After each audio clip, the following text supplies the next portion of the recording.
Yep.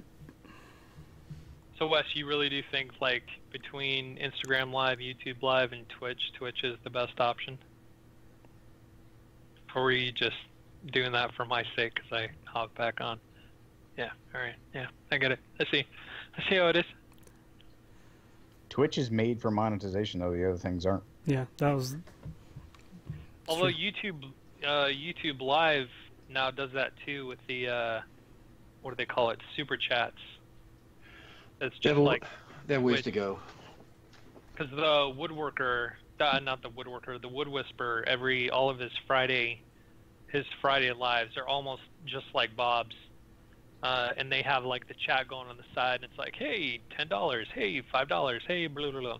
Instead of cheer points, it's like actual money. But it seems like the community for Twitch is more receptive to live interaction and being friendly versus YouTube. Seems like people just stumble in there, and they bring with them the typical crap YouTube mentality and inject that into your stream. That's what I've had happen.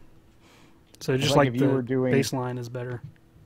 If you were doing a video or you were doing something out on a busy street versus in a more private like conference room, people are all like, "What? Hey, I like Bob likes to make Bob the Builder," and you get a bunch of stupid nonsense. Right. Or in the Twitch stream, you get people that want to be there and they're there on purpose and they're there to be part of the community, and not just a bunch of random looky-loos who are one of the however many people that happen to follow you and may not add to it the same way that Twitch does. Mm-hmm. I've seen people post it and like, "Hey, say hi, George. Say hi, George. Can you say hi, George? Because my son's here. Can you say hi, George? Make a Fortnite project. Make a Fortnite project. Make a project for Fortnite." Thanks, Bobby Duke. I'm ready when you guys are. All right, let's do it. Hey, folks out there on the internet, it's that time once again. I'm Sean. I'm Josh. I'm Donovan. And I'm Wes. And you're listening to the Making Geeks podcast for makers, dads, and geeks. And this is our big old episode 125. Wow. I know. It is. It is a lot. Somebody asked me how long we've been doing the show. I was like, forever. Years? Years plural. Have you ever heard of CompuServe? Prodigy Online? It's way after that. But it seems like a long time. So you guys doing anything special going on this week? What's happening this week? I had to go to the doctor. Yeah. I am not a good patient. Workers' comp? First and foremost. Do they have you cough? No. Okay. I hurt it's the opposite of that. Like, I hurt my hand. I think I had nerve damage in my hand a while ago, so it's not like, is your hand red? Like, no. Is your hand swollen? Like, no. Are you having a heart attack? Like, no. And so I can't walk in and immediately get an answer to what's wrong with me, even though, like, I'm medically trained. I was in a medevac unit. I know how to assess patients. I know all these things. And so I know what they're going to ask me. And I go, it's a waste of my time to go to the doctor. Like, I need to go a step above my primary care physician, but I can't just go to that person. Like, I need to go, like, a nerve test. Like, I need to get an electrical nerve test. I need that. But I can't just walk into the place and go, hey, give me that. And then tell me. Don't tell my doctor, just tell me. And I guess that's not how, like, hospitals work. So I went to the doctor today. It was the exact same thing that I anticipated. They're like, well, we'll send you up here to go get an x-ray and maybe a nerve test. I'm like, yeah, I know that. Like, and then we'll send you some ibuprofen. I go, yeah, I know that. Like, I don't need you. Like, I'm sure you went to school for a long time, but I don't need you. That's how I feel when I have to deal with, like, IT tech support kind of stuff. Mm-hmm. I'm like, flip to the other binder. Different flow chart, bruh. Josh, do you have any pre-existing medical records that already describe the condition? Yep. So they can't just look... Nope. So, okay, look at page 45, and you'll find the answer. This is not to be a controversial topic, but I get my healthcare through the VA medical system for the Veterans Affairs. So it is government-controlled healthcare. I love the idea that everybody can get healthcare for things that ail them. That topic I can stand behind, but having the government control it, I tell you right now, is not good. It's not good. Like I live maybe 5 minutes from a healthcare center. They go, but you need to go to the one that's 40 minutes away because your name starts with P and you got to go down there. I go, well, that's stupid. They go, when you get down there, tell them that you don't want to go to that clinic. You want to go to the one closer to your house. And then you can fill out a form. And then after it gets approved, then you can go back to these people and they'll give you a new patient appointment. I go, can't they just look up my medical records? Because it's the future. And you could say, Josh is fine, except his hand hurts. And they go, oh, no, they can't look at your medical records from one place to another. I go, oh, that would be stupid because they work for the same people. That would be dumb if they could do that, right? And they're like, oh. So having the government in control of your healthcare is a pain in the left hand that apparently they don't think is a priority. So I'll get off that soapbox. How was your week, guys? How are you? We got snow. That was fun. Got a lot of snow. Yeah. Lucky. I have no idea what you're talking about. That is a foreign language to me. The kids missed 2.5 days of school, basically, at the beginning of this week. So there was cabin fever going on. We had to get out, find something that was open, do something.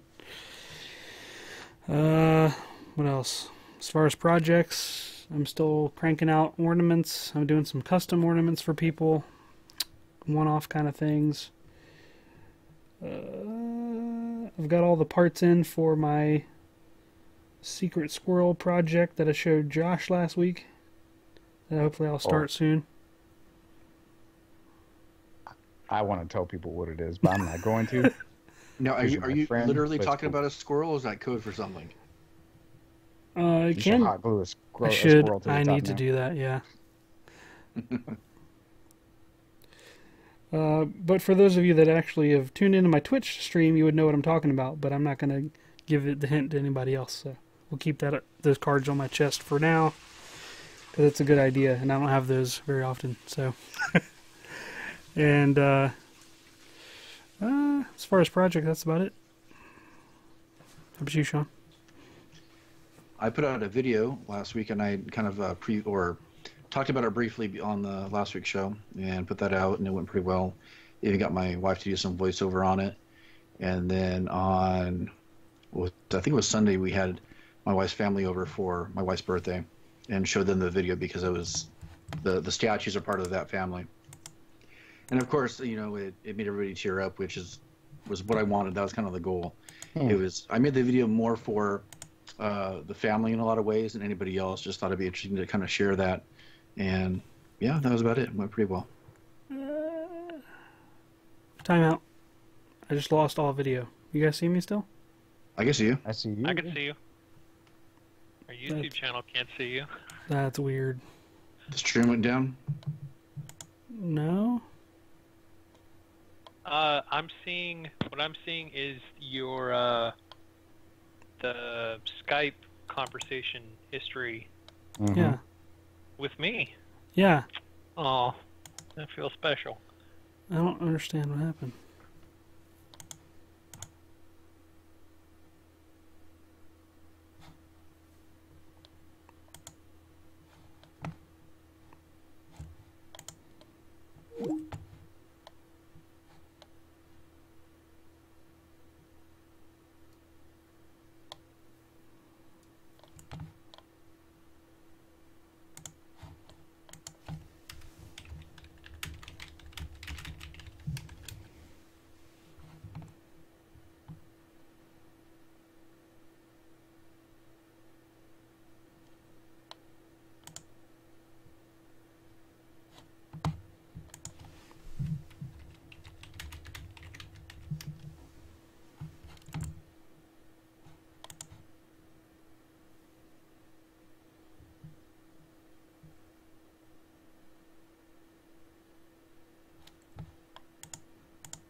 Hey. Hey. I don't have Donovan's information, so somebody else has to invite him in. Okay. Yeah, I got it. I don't know what happened. You said tell me to update. Is that what you said? Who? There's a message from you that says Wes update. Oh, no, that was more along the lines of if you could give us an update of what's going on. Interesting. I Now I posted- can see Wes and Josh, but I can't see you, Sean. I can't see Sean either. No, my camera wasn't on it. It's fine. Oh. Right there. No, I sent a message on the YouTube channel. I sent a message to Josh in No, Skype. we saw it. Yeah, did I you never get my saw it. message back to you? The No. joys of entertainment, of live entertainment. Yep. Yep, you're right, home gamer. Yeah, I wrote you back in a text message because I didn't know where you wrote that message. I thought it was in the Okay. Skype chat, and I couldn't find it. Home gamer engineer, what's up, dude? Yeah, you came at the perfect time. Everything's broken. Everything is awesome. And this is not our first rodeo with having streaming issues or Ugh. call issues. It's alright, we'll fix it in post. Skype Yeah. gets kind of stupid every now and then too. So it's Sean not said just last time. It was too good to take out. I had to leave it in. Hmm. You set it up that way. You're gonna check this out, right? I related to it. It's your own fault. You I can't was your bait me like target that. target. What was that? I said I related to the comment, so I must have been the target audience.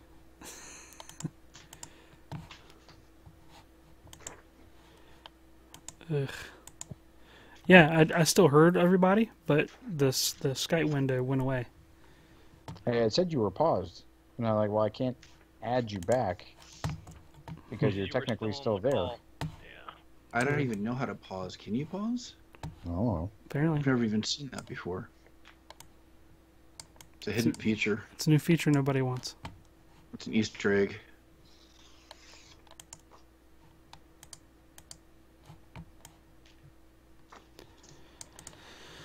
Now I'm fitting everybody's mug back in here again. God.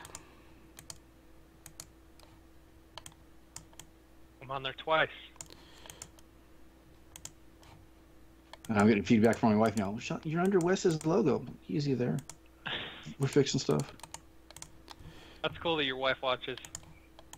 it might be time for another white I episode. guess. You guessed. I guess. Oh yeah, she's gonna Hey, love that comment too. At least you have the support. Yeah, I got the support. I just got to watch what I say now. Yeah. Any private stuff has to be, offline, and then she'll bug me for what it was, what that's about.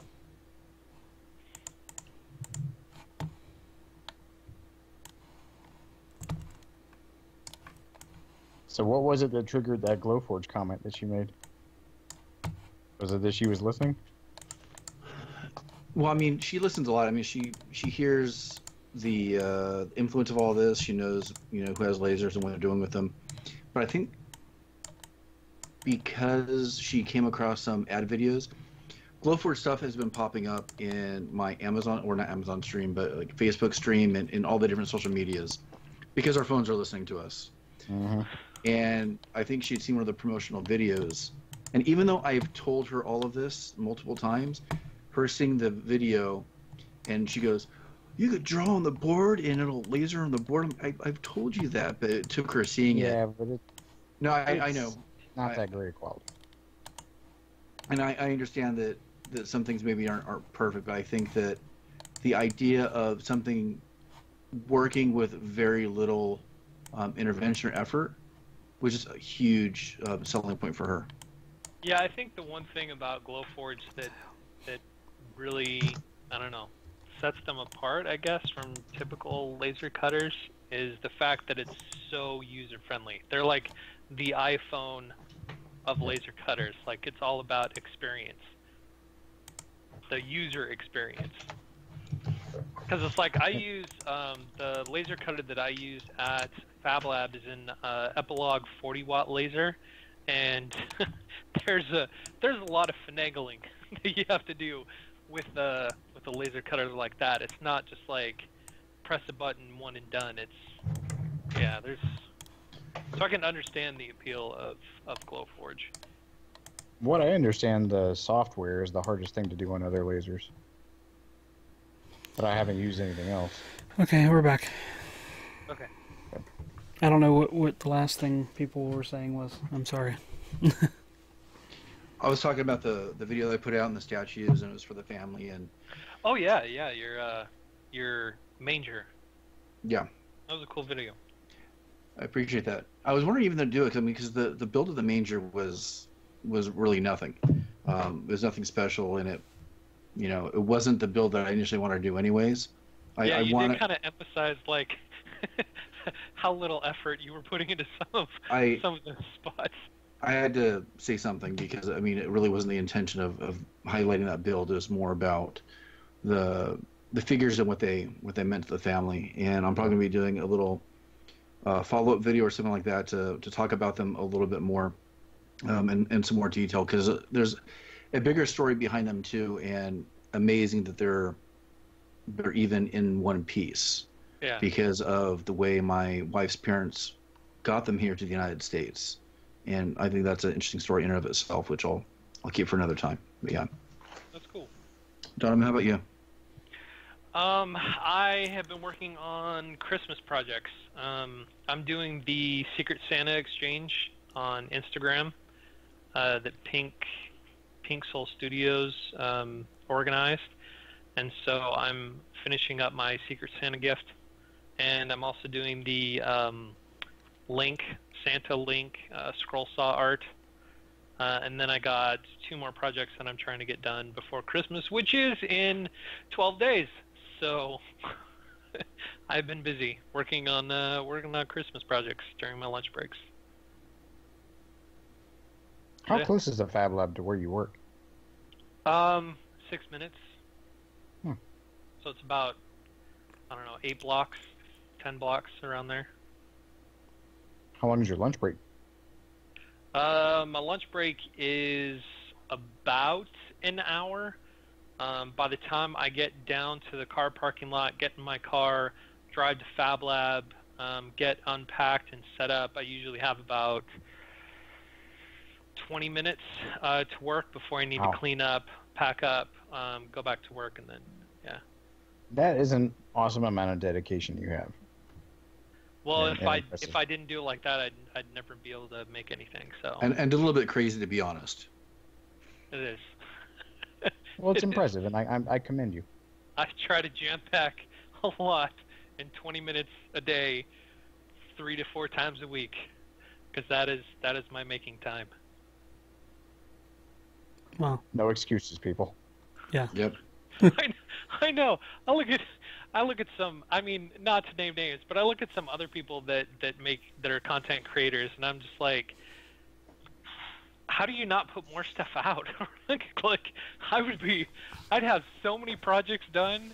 I'd have a backlog of videos that it could last me for like a year if I just had the time to make stuff.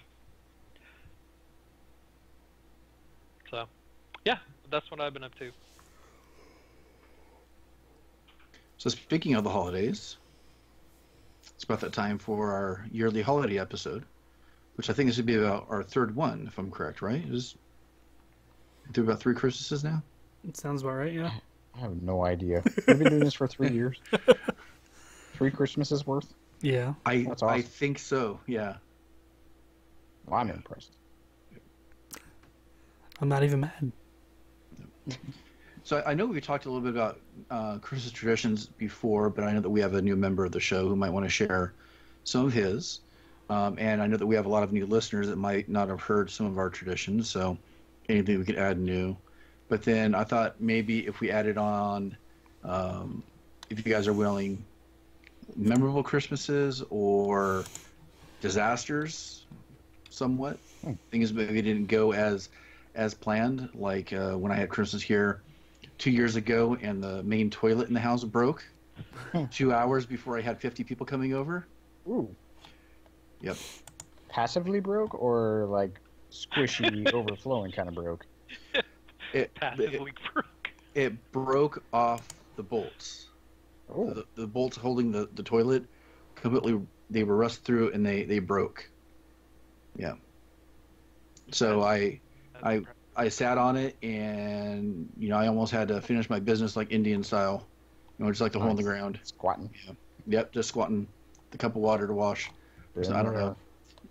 When I lived overseas, that's how we Yep. that's how we went. So Yep.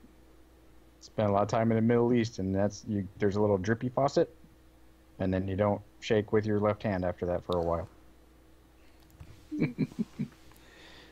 Wow. Yeah. Let me see. so Christmas. Yeah. So Donovan, do you have any Christmas traditions that you have with your family?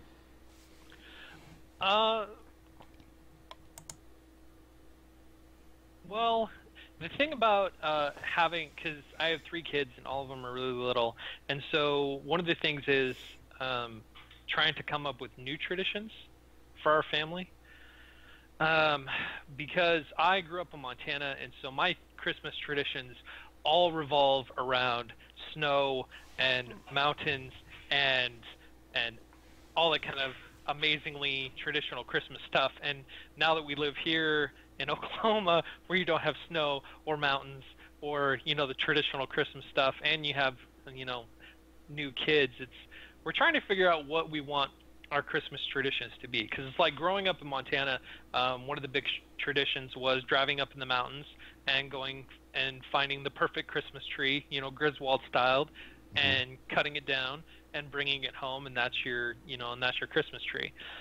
Can't do that here, so need to find a new tradition for that. One of the things that I loved the most, that was my favorite Christmas tradition, was building snow forts. Because where I lived up in the mountains, it snowed so much that we would have 9-foot snow drifts on a Wow. fairly regular basis.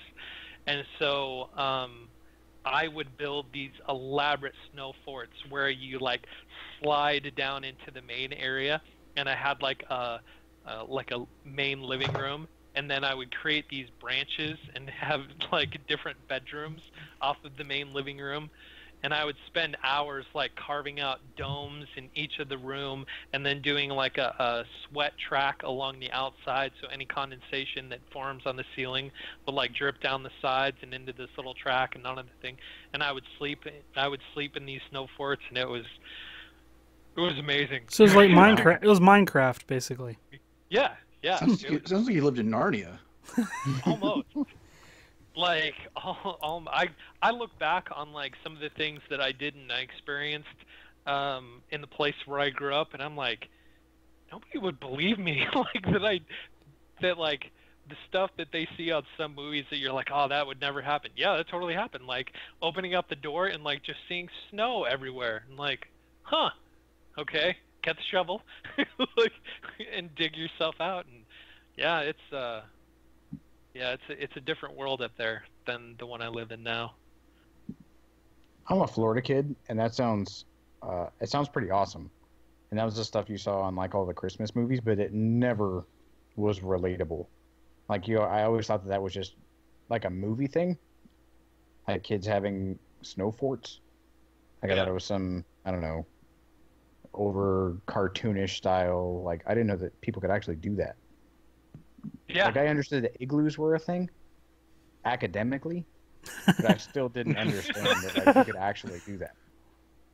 Yeah, when I was a kid, my mom made me a brick mold, and so I would take the mold outside and I would pack it full of snow, and I would make bricks, and I would build forts, and I would build one fort on one side and of the yard, and one fort on the other side of the yard, and try and have people come over and just make a bajillion snowballs and have snowball fights where one fort fighting the other fort. It was fantastic. So have you come to any conclusions about what you guys are going to do for your Oklahoma Christmas? One of the things that I started, you probably can't see him, but one of the things that I started a couple of years ago is that I watched Elf one too many times. So I'm like, I want to decorate like that. And so I started cutting out a few hundred paper snowflakes and decorated my office. And And then after the Christmas season, I brought them home, and I was like, I want to save these for next year. So the next year when Christmas came along, I started hanging the snowflakes here in my house, and then I would cut more snowflakes and hang them in my office at work. And so for the past like four years, I have made more and more snowflakes to where I think there's about 1,000 paper snowflakes hanging from my ceiling in my house right now and at work. And it's just this accumulated mass of paper snowflakes that every year that we hang up, and it's kind of like Elf, like they're everywhere in the paper chains and the garland and all that kind of stuff. And because we may not have snow outside, but we can make it snow inside. Picture so didn't happen. That we do. Yeah. If the pictures, that'd be cool. Yeah. Okay. Well, I made an Wesley, you guys Instagram video of it last year. I don't know if you guys saw that. It might have been before, we were friends. Oh. Wes, are you taking advantage of all the snow and making some snow forts? Unfortunately, it wasn't really the right kind of snow, I guess. It was not ideal for making structures with. Like sometimes you can get like a dry snow or a wet snow and it has different properties. Perhaps you don't know that, being from Florida. So if you can't make a snowball with it, you can't really build much with it. Sometimes it's too wispy and it just kind of falls apart. It's too dry. Mm-hmm. So you have to not only wish for snow, you have to wish for the right kind of snow, depending upon what you want to do. We wanted to go sledding down the road before a lot of traffic had attempted to go up and down these hills that they couldn't go up and down. And we tried to sled on them, and there wasn't quite enough like wetness to freeze on the road to make like a nice sleddable region, because we have like the cheap. So it didn't pack? Yeah, it didn't pack. Like I have one of those old school, it's Catherine's, one of those old school sleds that have like the metal rails and like the wooden slats and stuff. It's like old school, like you would see on like a Home Alone or something. And that thing flies down, but it has like to be just the right conditions for the road, kind of iciness to be able to do that, because it can't just hover on top of snow like the cheap like the boogie board looking ones. The boogie board, yeah, exactly. The ones that are mass-produced plastic that kind of sit on top of the snow and ride, where hers actually needs to have like an ice layer to glide upon. So it's persnickety, I guess, the snow conditions based on what you want to do. Last year, we were able to make I was able to make like a little wall. We had enough to do that, and it was with the right kind of snow and be able to toss them around and stuff. But we have a new dog this year for snowy experiences, and he's a husky. So we wanted to see if he could like pull the kid in a sled. Of course, he can't because he's not, Iditarod trained or whatever. But we got the required photo of the dog pulling Samantha, and she's not going anywhere. But you can't tell in a picture. It looks like they're hauling butt. But it was pretty hilarious, and to see him run around and freak out in the snow. But as far as traditions go, I grew up in Virginia. I was born in Montana. Never lived there for any significant amount of time. So the snow conditions are about the same as they are near North Carolina here. And it's not really a lot of snow. I think it's like a 3% chance of snow on Christmas Day in this area. So we can't really count on that. And it usually snows mostly like February, late January time frame. So it's too unpredictable to have any real traditions based on the weather. But we're kind of in the same boat as you. We wanted to kind of create our own traditions, and I don't know if we've had enough of them to feel like I have something to pass down. But we have cinnamon rolls as like our food tradition, basically. So in the morning, we don't get it the rest of the year for the most part, but we get a nice big pack of the most icing laden cinnamon rolls you could buy, and we just have a bunch of those to eat in the morning. And Catherine used to have some traditions which I squashed. So that could be a fun kind of topic as well. Like, what traditions do you or your significant other try to bring to the table that either one of you are like, nope, I'm not doing that? Do you guys have an example? Well, in her family, when you empty your stocking, 90% of it, I could be exaggerating, but this is how I feel. I think it was about accurate to 90%. All toiletry stuff. Like, like someone went to Walgreens and had a shopping spree, and not like in the dollar aisle. And Yeah. all the little. Yeah, all travel sized like stuff. And I'm just like, no. She's like, this is Christmas. I'm like, this is not Christmas. No. We always had an orange in our stocking. I've heard that. Yeah. And, In the toe, right? Yeah. Yeah, in the toe. Yep. And nuts. Never toiletries. Like Never toiletries. razor I blades. can't rip on somebody else's Christmas Oh yes. tradition. Oh yes. This is what we're here for. A story behind them. There's usually a purpose or a reason. I don't. It's apparently the only time of year they bought them. No. They had enough in the stocking to last you the majority of the year. Q-tips. There you go. It's practical. Tissues. I mean, I'm just like, what? What is this? No. Tissues. You never have too many tissues, I guess. Bro. I had a breaker of that. I was like, no, can't do this. That's for all the crying after you see you only get toiletries in the stocking. I know. You thought getting socks for Christmas was bad. Man, I actually asked for socks this year. It's weird how your tastes change. I would love some smart wool socks for camping. That would be nice. You know, But the first gift fun socks, so as long as they were fun socks for Christmas would be fantastic. the first gift my wife ever gave me, and we were in high school because that's when we met. She gave me shaving cream, which I thought was like the strangest gift ever. But Yep, shaving cream is among them. Yep.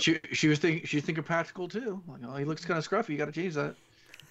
Tiff's mom got me a nose hair trimmer, and I was like 19 years old, Wow. and I was like, "What is she trying to say?" And I went to the bathroom, and I'm checking. Like, I didn't have a beard or anything. I was clean shaven.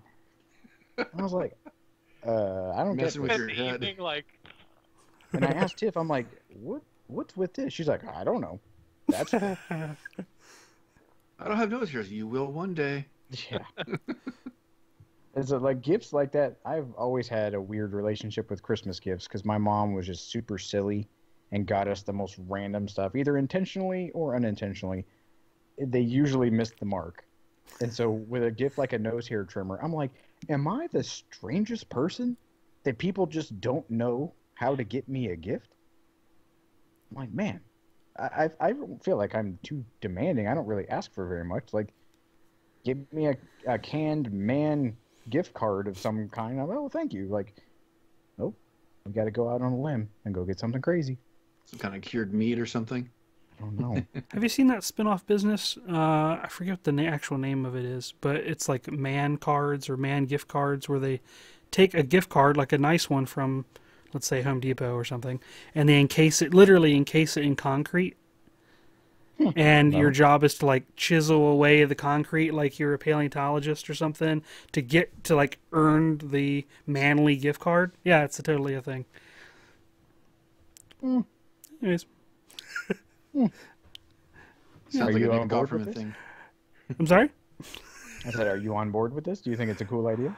I think it's kind of a cool idea. I don't know if I would want a stocking full of them because that would be bad for your That would back. get But old real quick. yeah, That's just because you have a bad relationship with concrete. That's all. Oh, that's true. That's true. But they have a lot of those kid gift things now, or they're like the paleontology kits. You can get them at Walmart. They're like a brick of some material that they chisel the away. plaster that you have to. Yeah, Yeah. same idea. Put some cheap toys in there that no one would sell otherwise, and charge $10 for it. yeah. I always liked the Michael Scott idea where someone would give me little pieces of a bigger thing, and I would have to figure out what it is. I always thought that was kind of cool.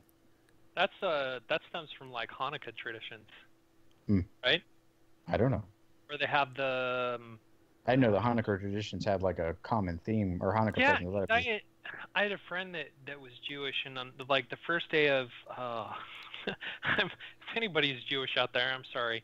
Like the first day of Hanukkah, it was like 11 days or 12 days, I think, and they would get presents on each day. And so like one year he got like iPod headphones and like an iPod case, and And he's like, by day 3, he's like, I know what the last one is, but he has to wait to get the iPod at the very end. But he got all the accessories leading up to it. And I was like, that's brilliant. That's mean, but it's brilliant.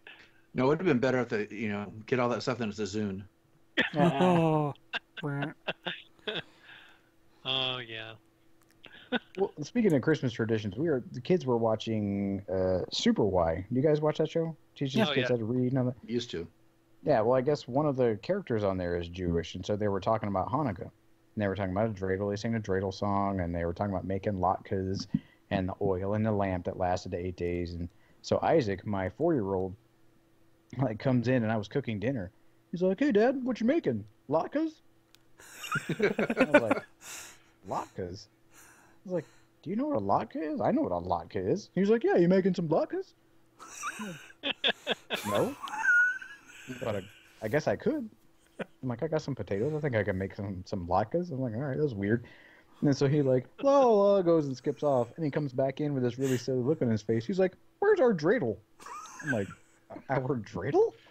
I'm like, "What's happening right now?" And he's like, "We don't have a dreidel." He was so upset with me that we didn't have one. He's like, "Am I gonna get a dreidel for Christmas?" I'm like, "Am I gonna get a dreidel for Christmas?" I'm like, you are so confused as to what's happening right now. And then Tiff was like, he's watching Super Y. I'm like, oh. And then I was trying to explain to a 4-year-old. I'm like, well, those people are Jewish. He's like, what's a Jewish? I'm like, ah. Like, yeah, you can have a dreidel. That's what I do. I just went full abandon. I'm like, this is well over your head. I'll just make professional parenting right there. Yeah. You got to make it yourself out of clay. We overheard the song enough times. I don't know if yeah. I was thinking about printing one, but that's probably true. He's going to hold me true to that song. This dreidel's crap. I'm like, well, this is the best dreidel that Santa Claus could come up with. You should just say, hey, we need one of those clay extruding 3D printers now. Boom. Yeah. We need the boy needs to be cultured. Right off. In other people's customs. Yep. I'm going to make him some latkes. You are going to eat it.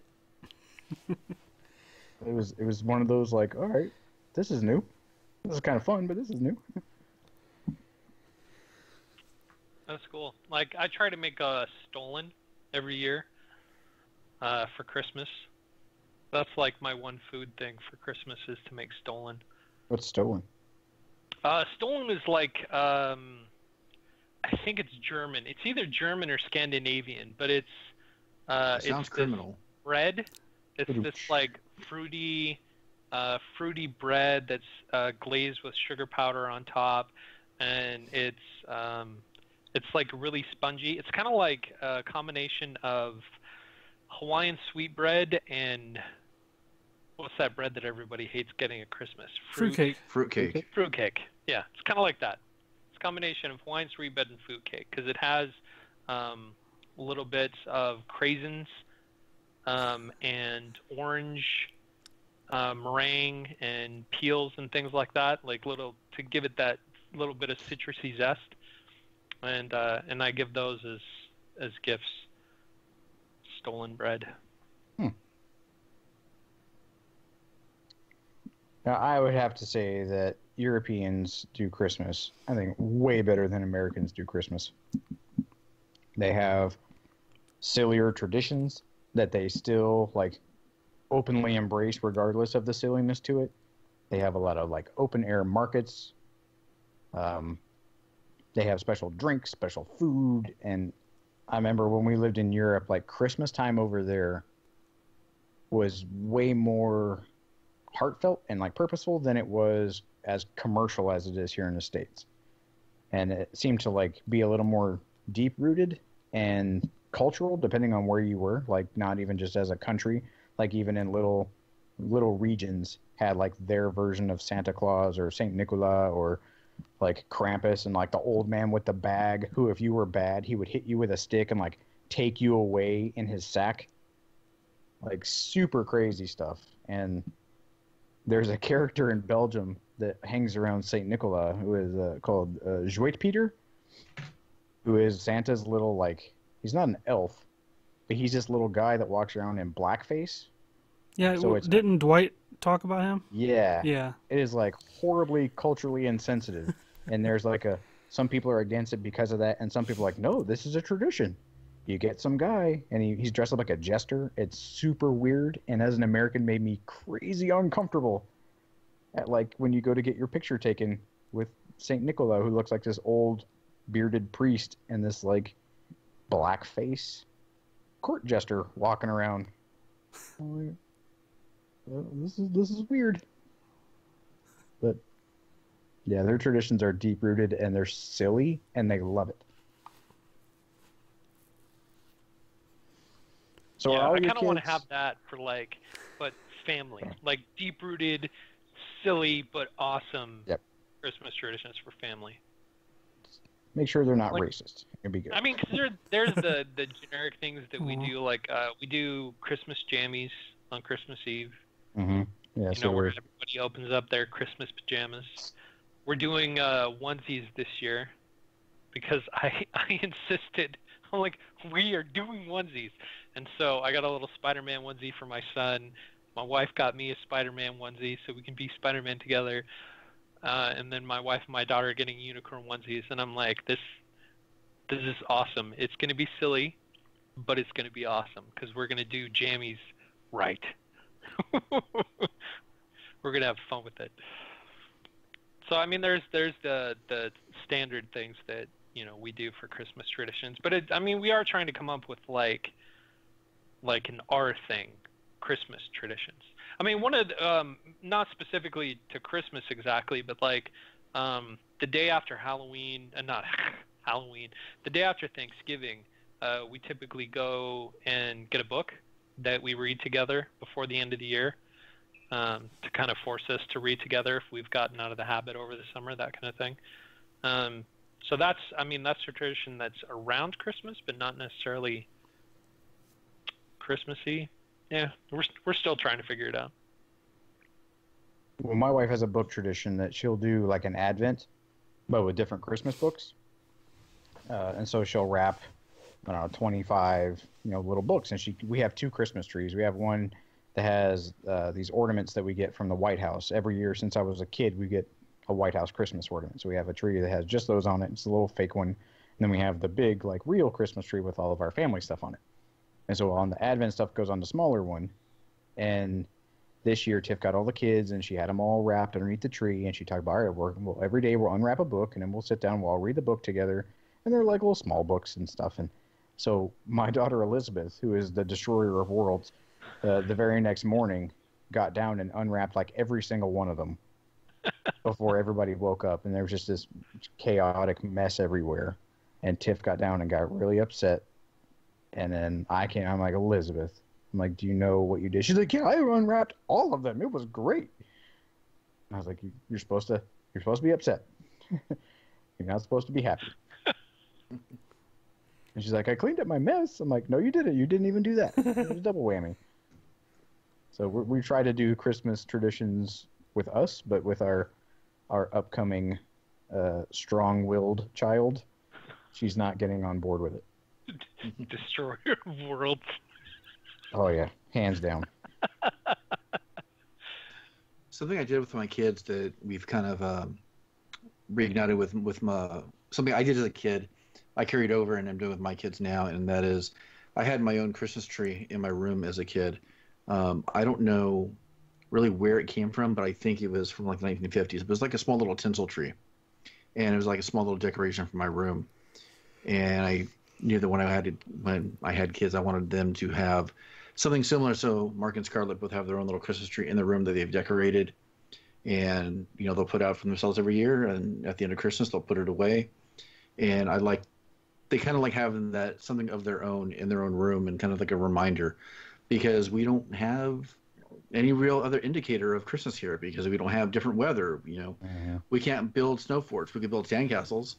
We can't build snow forts. And the Christmas here is, I don't know, it just feels different. Other than the physical marker of like decorations or Christmas lights. And growing up, it didn't feel as close with family for the most part. Christmas Eve is when most of my dad's side of the family would get together, and it was always like a mad dash for dinner, presents, and then go home. there wasn't a whole lot of conversation. Wasn't a whole lot of togetherness. And I don't think it was until I got married and was around my wife's family and their tradition that I started having a better understanding of what Christmas I think was maybe supposed to be like. And her tradition, her family's tradition, is to open Christmas gifts at midnight of Christmas Eve. That makes a really long night, but it's getting everybody to be together longer, conversation. We're also probably like hallucinating because we don't have dinner until 11 o'clock at night. I remember that from last year. Yeah. Yeah, and it's been that way. Well, they've done that forever, but I've been doing it for 12 or 13 years now, so I'm kind of used to it. And it was really tough when the kids were. In the next morning. Sometimes. I mean, sometimes. Wow. I mean, when the kids were infants, yeah, we could, but now, since the kids have been since about 4 or 5, they're up by 7 o'clock the next morning, and we have our own little Christmas tradition. So between my wife and I and all of our family and friends, we probably celebrate Christmas 5 or 6 times now over the 3 weeks leading up to Christmas. So it's a lot. Do you guys have any specific routine or way that you open the presents, or is it like a free-for-all? Like, do the kids come down and wreck everything, or do you have some sort of order, or how do you guys do that? It depends. Like, so with my wife's family, they have a very strict tradition where her dad is kind of like, the patriarch of the family, of course. And when there's usually like 30 or 40 people there, they have this little bell that they'll ring. And then they'll say the kid's name, and they'll come up and give the person a hug, whoever it's from. And then, they'll sit down with their gift. And they do that for all the gifts. And nobody opens a single gift until they're all passed out. Huh. And, yeah, it took some discipline and training for the kids' parts, but Once they they're- really like the tradition now. Once they're passed out, does everybody open their respective presents at the same time, or is it like go in a circle, or what? No, it's just like chaos. Okay. Like, right there, it's like paper up in the air, and Yeah. it's fun. But it's at that point, it's like, hurry up and open the gifts. We want to go home and sleep because it's, we got a 40-minute drive ahead of us to get home. That was one tradition that Catherine brought to the table that I actually liked was, and at first I didn't, but the more that we've done it, it makes the day last a little bit longer, and you kind of start with the youngest person and kind of go in a circle, like open present, we watch the present, watch the reaction, go to the next person, and it kind of makes it last a little bit longer, and you get to enjoy their reactions and stuff instead of looking at your thing and missing someone else's initial enjoyment or whatever. And we've been doing that, and we kind of that's the reason I was asking. What do you guys usually do? When growing up, it was, the kid I would get up and go downstairs and see, oh, Santa came, and run back upstairs. Hey, wake up! And I could play with anything that was opened already, from Santa or whatever. But I was just curious what you guys did for that.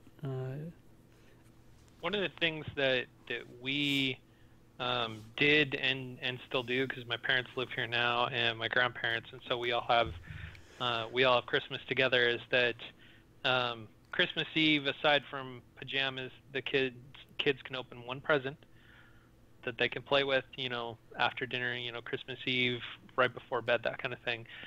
And then the next morning, they're allowed to play with anything that's associated with their stocking, but they have to wait until everybody is up before we do presents.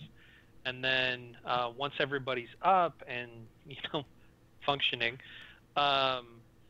we have one kid that's designated as like Santa's little helper, and they go to the tree and hand out the presents to, whoever the presents are for. And then once everybody has their presents from Santa's little helper, then we, bedlam. We started to do that, I think, with Deacon because he was just so spastic and just like, oh, he wanted everything.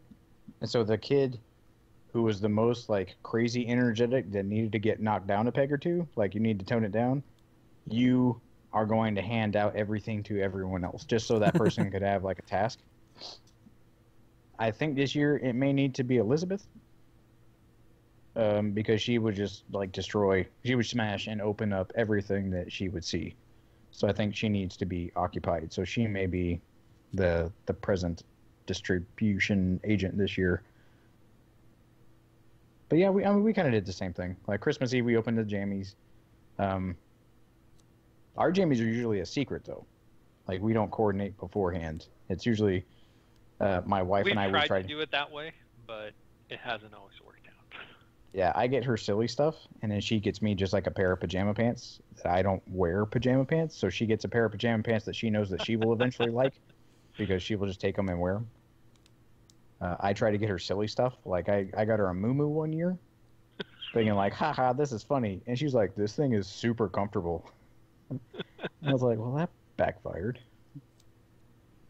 We got the kids one year. I got my oldest son, the elf, and my middle son, the Santa Claus, thinking that he would be upset, that he would be like subservient to him in some way, but they still are really oblivious as to the Santa Claus relationship, so that joke missed completely. They haven't learned the hierarchy yet?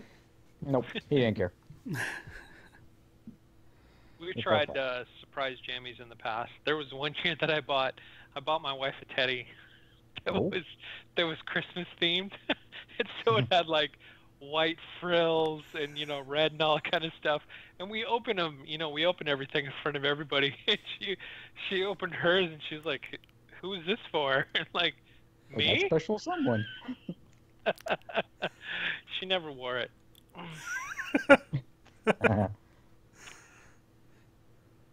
So yeah. Well, Sean, you mentioned like Christmases that were kind of amiss and your toilet situation. Last year was that for us when we were in the RV and we were on our friend's property. It was like 19 degrees outside, and I was in the last seconds of tolerating that RV. And we woke up Christmas morning, and it was freezing, and there was snow outside, and all the propane tanks emptied. And so Christmas morning, it was like 30 or 40 degrees inside the RV, and I had to like, okay, hurry up and open your presents. Like, hooray, all your stuff is open. Now I have to go outside and go find propane, and I had to go to the one place that was open. And so I was just so irritated, and it was so cold. But I went back, and everybody was happy. They were all warmly dressed, and I was the one like angry when everyone else was having a good time. And so I've had to step back in the house that we have now and just like take stock in everything and be super mega thankful and like blessed as to where we are right now. Because I remember last year, like, nope, we're all gonna freeze to death. Merry Christmas, everybody. Well, this is good. This is a good year.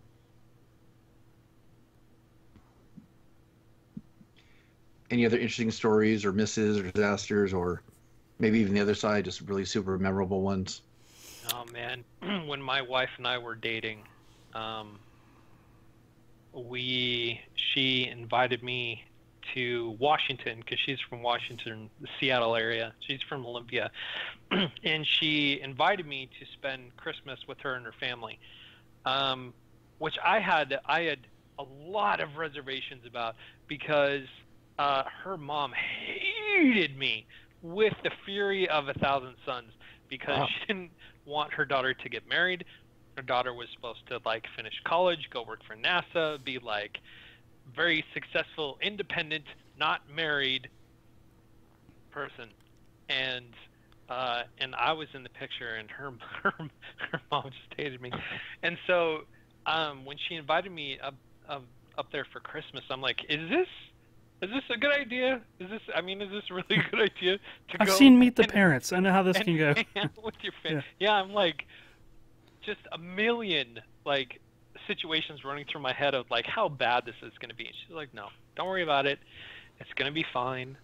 My wife is 6 of 8, so she comes from a very big family, and she's one of the younger ones. And so her older brothers and sisters have their families and kids, and like there's just a lot of them. And so I'm like, okay, all right, we're going to do this. I'm going to enjoy it. It's going to be awesome. And I get up there. And it was immediate that I could tell that they didn't want me there. And I was like, oh, man, how bad is this going to be? And they didn't even want me in the house, in the same house with their daughter. So they had this, like, broken down RV that they had parked outside their house that, like, was missing a huge part of the roof. That happened to be right over the bed. And so they're like, okay, you have to sleep out in this RV. I'm like, okay. And the only thing that I had was this ginormous duffel bag that I found on clearance at this outdoor store that is big enough to fit like 2 human beings in. It's just huge. And so I packed it full of all of the snow stuff, thinking that there was going to be snow and whatnot, not realizing that, it's Seattle and Christmas in Seattle means rain. And so they put me out in this RV, and it rained like every night. And so what I had to do is I had to unzip my duffel bag and crawl in the duffel bag and like put on all the layers of clothes that I had, and then zip myself back up in the duffel bag and sleep with like just this little bit of my face, while rain kept pelting me every night because there was no roof on this RV. And I'm like, is this girl worth it? Is this girl? Because this is terrible. And Christmas morning, she came out to the RV and she was like, I am so sorry. and we got married, so I mean it ended up good in the end. But that was probably the trying trip of our dating experience. Was just sitting there in the cold and in the rain, like questioning my life's choices on Christmas. It was terrible. That's a pretty good one. Yeah. I'm glad I told my story first.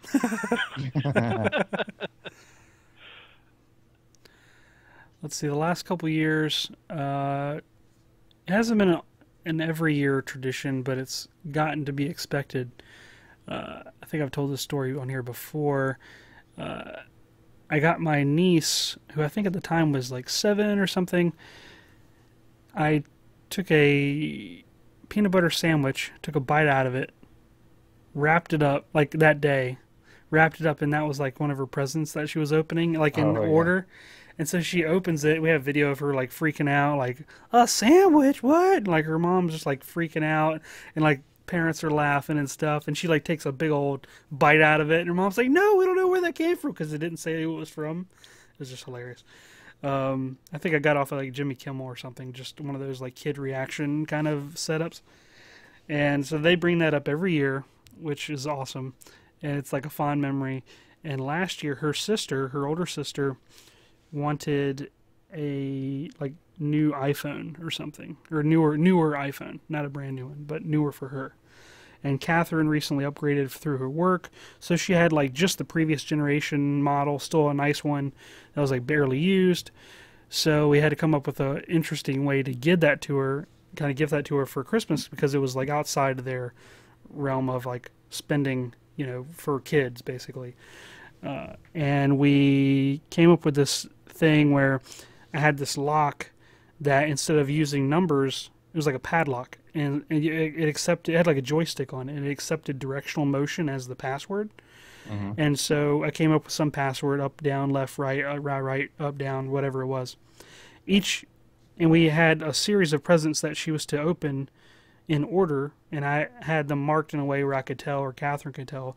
And each other present she opened had like a marking on the inside somewhere that was kind of obvious, but if you didn't pay attention to it, you wouldn't know.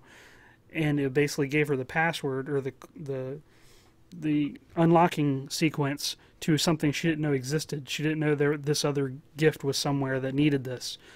So she started collecting all these and not knowing what to do. At the very end, there's a big present that was in the other room, and it was like as big as a chest, for like at the end of your bed, kind of blanket chest.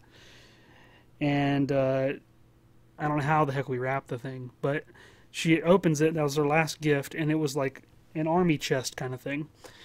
And it had a big old padlock on it. She figures out she has to put the code in there. And she opens it, and I had staged it perfectly where as soon as you open it, there was like a tablecloth on a little like a big piece of wood or plywood or something, tablecloth over it, and there was a plate, and it had 2 pancakes on the plate with like silverware perfectly positioned, like a cup of syrup and all this other stuff that it was like super elaborate. She opens it up, and she's just like, what? Pancakes? Because coming over for pancakes at our house is like a thing, as you guys know. Everybody loves pancakes. So she got pancakes that year instead of the sandwich that her sister got. So she's like, what? Why did I get pancakes? This is weird. Everybody's laughing, carry on. And she lifts up the top pancake, and I'd cut the second pancake in a way where you could put the iPhone in it. Kind of like how they hollow out a book and hides like a flask in it. It was basically that idea. So she lifts it up, and it was like her phone was in a Ziploc bag, but it was clear so you could tell. And she like freaked the heck out and like jumping up and down, and like pancakes went everywhere. The dogs started going after it and stuff. It was hilarious. It was great. I thought you were going to say that she ended up pouring the syrup over the pancakes and ruined the iPhone. Well, I had it like double bagged in multiple Ziplocs just in case. So, but yeah, it actually worked out perfectly, and like the presentation, like everything stayed in place, nothing tipped over, and it was pretty awesome. I think we got it on video. I'll try to find it, but it's pretty good one. So now I think the tradition is like it's getting to be more elaborate, kind of like jokey gifts, but maybe prank gifts, but maybe have like a spin on it. There's a chance to get creative, do something That is cool. out of the box or in the box. Yeah, in this case. In making this puzzle box for my Secret Santa gift, because I really like puzzles and teasers and all that kind of stuff, and I was like, this could be like a Christmas tradition, is making a puzzle box, for somebody to try and figure out how to open. I think I'm gonna do that. I want to do that as a Christmas tradition, is a puzzle box. We did a scavenger hunt one year for Deacon for Christmas.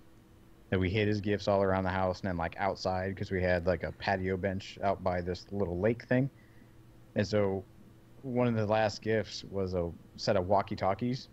And so the walkie-talkie was like all the way out on the bench, way, I don't know, 100 or 50 yards away from the house. And then we could see him out in the backyard. He's in his silly little jam. He's like running through the grass, because one of his clues that I made up on some paper, and I like darkened it with tea, and I wrote it in this really nice like script. And it was really fun. He had probably, I don't know, 5 or 6 gifts all hidden around the yard, and he had to get his final clue like at the bench using the walkie-talkie. And I didn't think that the kid didn't know how to use a walkie-talkie, because he's never had one before. And so he's just like holding it up like a phone, screaming at me, like waving his hands all angrily. I was like, oh crap. So Tiff had to go out there, and I gave him his clue, and the dude was just so excited with the like scavenger hunt idea.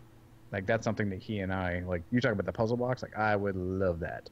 I love that kind of stuff.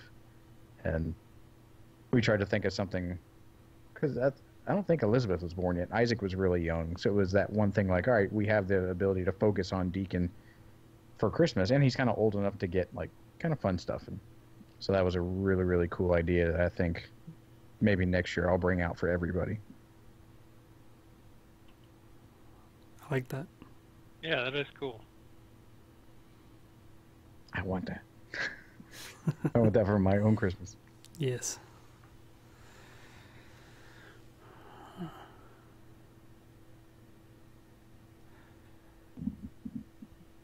So, does any of you guys have like a gift that either was like the pinnacle of like the one gift you always wanted, or the one gift you never got? Mm. Oh man, that's the tough question. I remember growing up, it always seemed like my cousin and I were kind of like in competition for each other, or with each other, and we'd always get it always seemed like we could get our biggest gift from our grandparents. And I remember one year we both asked for exactly the same thing, and we're probably 7 or 8 at this point, and we both wanted the headquarters for G.I. Joe. Like the big base. Mm-hmm. And I was so heartbroken that he got the base and I got Castle Grayskull from He-Man. That's not terrible. It's not terrible. But for a 7-year-old that asked for something and then his cousin gets it instead of him, it stung. It's life altering. Yeah, it was. It still hurts. That reminds me, Legos are a huge Christmas tradition for me individually, but like something that I brought over my family. Like every year for Christmas, like we don't do a lot of Christmas presents, but like one of my Christmas presents every year is like a big Lego set. So that's something I'm pretty sure I know what I'm getting this year, Lego-wise. Oh yeah. What is Yeah. it? I think I'm getting Hogwarts? Once Upon a Brick. Dude, that set is so good. Yeah. It's really simple, but it's really intricate and awesome. And the guys that made it, if you follow, what's their name? KJ Bricks or something. I don't know. I can let you know. But they have their own YouTube channel, and they post like other random stories that you can make. Like they just made a nativity set for it. Oh yeah. Yeah, it has a little manger, and it's got a little like Joseph that kneels down, which I've never seen a minifig, and they add these additional pieces on the bottom that makes him kneel.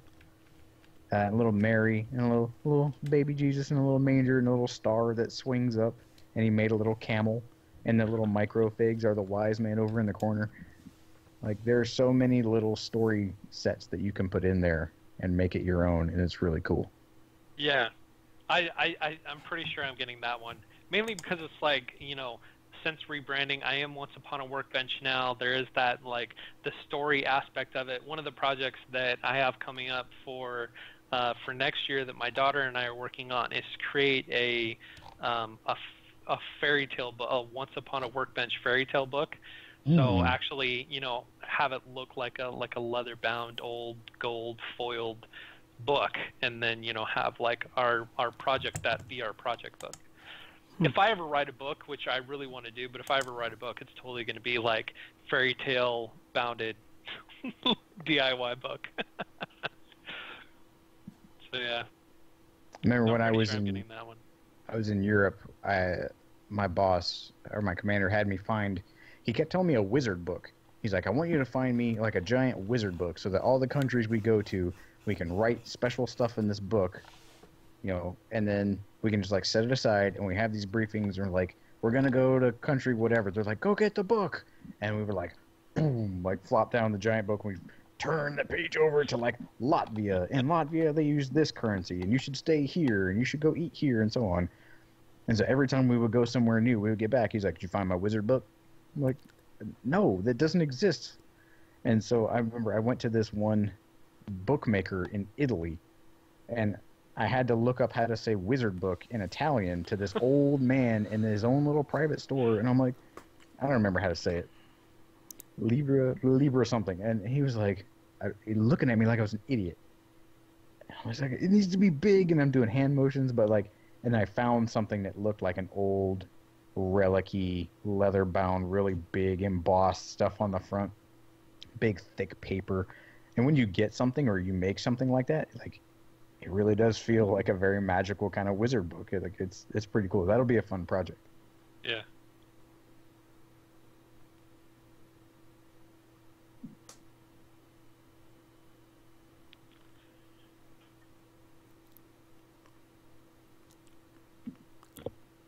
I was going to see how long I could let that go. Okay. So, any other stories, or you want to go ahead and kind of move it along? No. I'm excited. I'm excited about Christmas this year. I don't know. This year more than most. I'm not sure why. Maybe it's our new place, or we're just in a good place. But I'm excited about Christmas. Yeah, because this is your first Christmas in this house, right? Mm-hmm. I'm happy for you guys. Thank you. Not that last year was bad, but I have a higher probability of not almost killing everybody because of freezing to death in this house than the last one. It's good. Yeah. Inshallah. Yeah. All right, so with Christmas coming along, do you guys want to do a kind of a replacement of our geeking out and maybe just mention our favorite Christmas or holiday movies? Oh, you know what? That is totally a tradition that I forgot about. Is we always go out to the movies on Christmas. Like after opening presents in the morning and after the big family lunch and everything like that, once things start to die down later in the afternoon, we always go out to the movies and see like two or three movies. Probably not this year, just because we have a newborn. But yeah, I totally forgot about that. Yes. That sounds like a Christmas great tradition. That's a great one. Movies. Yeah. Actually, I think you should bring the newborn. Yeah. I could be that guy. No, just talk about it like a Christmas miracle. The born last night.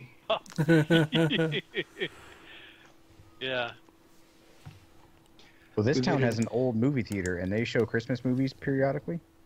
So tomorrow they're showing Home Alone 2, and then next weekend they're showing Die Hard, which is my favorite Christmas movie. But we're going to go see it at like our old historic movie theater downtown, and I'm pretty stoked. That's pretty cool. We've made it a family tradition to watch Home Alone every year now. And my son has become a very big traditionalist. So if we veer at all in any of our traditions, he gets really mad. No, we're supposed to do this. We're supposed to watch Home Alone tonight. So he kind of holds us to something that's fun. And just to hear them laugh so hard right now is a lot of fun. We just watched Home Alone with the kids for the first time the other night. The first act of that movie where they're all interacting together. Mm-hmm. I'm like, don't ever say that. Don't ever talk to each other that way. If you repeat that, you're going to get backhanded. Yeah, it's kind of funny that way. Like the whole thing is like, oh, nope.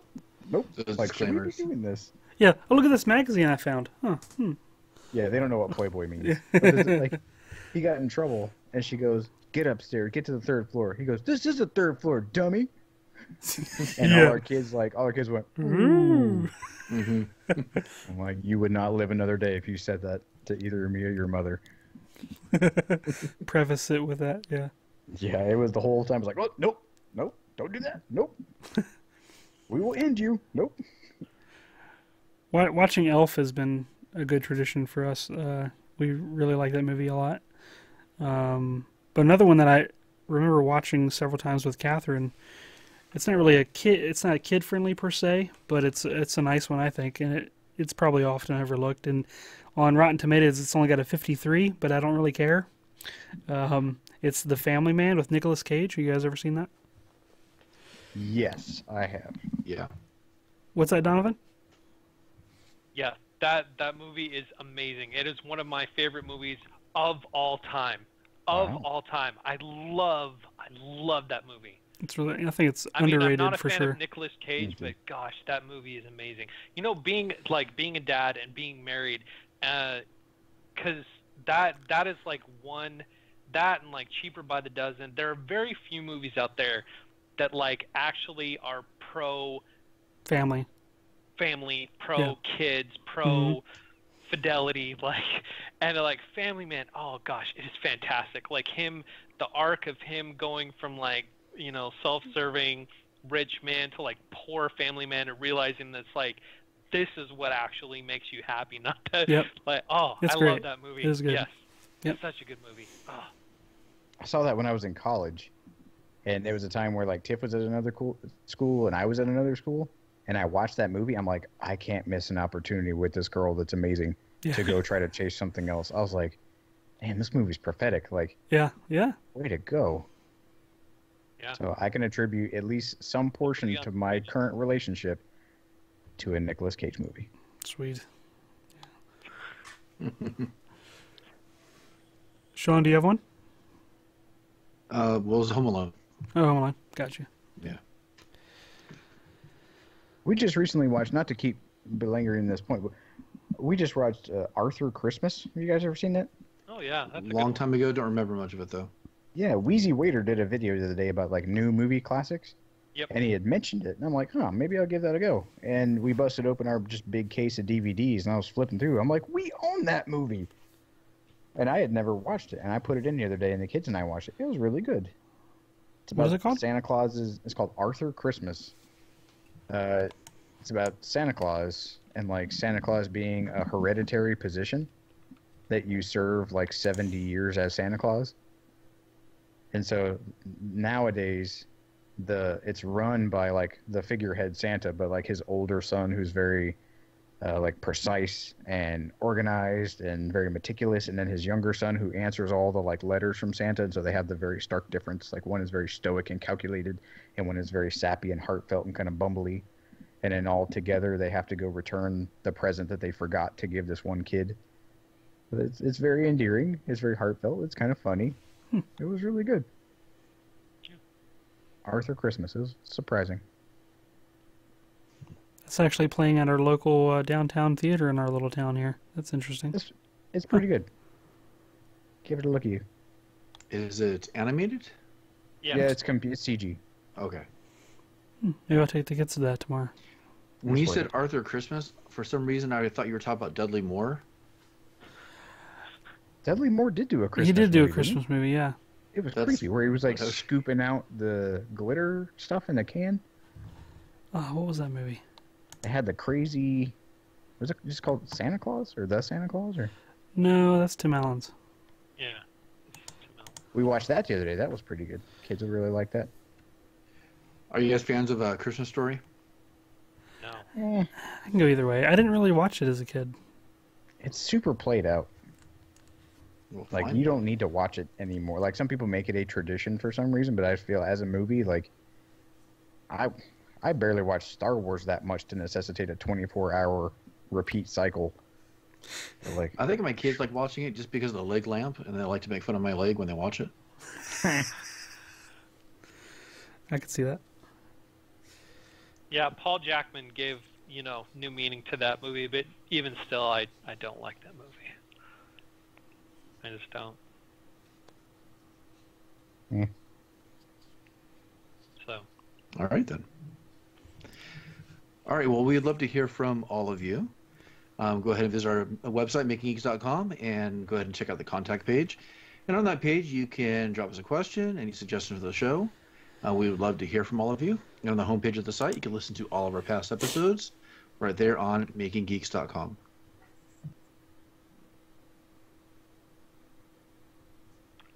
Okay, if you want to find us on social media, you can find the Making Geeks podcast on the Making Geeks podcast. You can find Sean at Geek Builders. You can find Wes at Geek Smithing. You can find Josh at the PI Workshop. And you can find me at Once Upon a Workbench. I don't know why I'm screwing that up so bad. You got through But it. yeah. I'd like to thank our patrons over at patreon.com/makinggeeks for helping us keep the quality of the show up and make improvements where we need to make improvements. Hopefully some of those Like will... our outro. Yeah, we'll work on that. But they've helped us out this week. We won't mention it for now, but maybe in an upcoming episode we'll mention how they helped us out by their donations on patreon.com/makinggeeks. And we'd like to also thank our top patron, Mr. Clinton from C3D Prop Shop, for being our top patron. Thanks, buddy. We appreciate it. Golf clap. Thank you so much. and we hope you guys like this episode. I know it's becoming a holiday season for everybody. So whether you are a Christmas lover, a Hanukkah lover, if you have Kwanzaa or any other holidays out there, just spend some time with your family and make those silly or really fun or unique traditions in whatever way that you do with the people that you love. And let us know about it. If you guys have some silly traditions, publicize them, unless you don't want to, but we like to share them. Maybe you can try to incorporate some of that craziness into our yearly routines.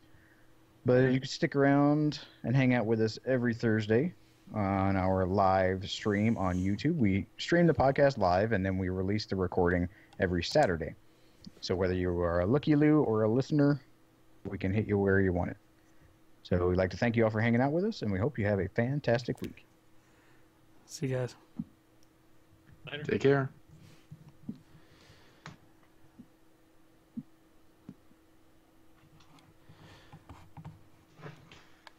I'm going off the air. 3, 2, 1. See you, Broken Antler. Thanks for being late again, turd.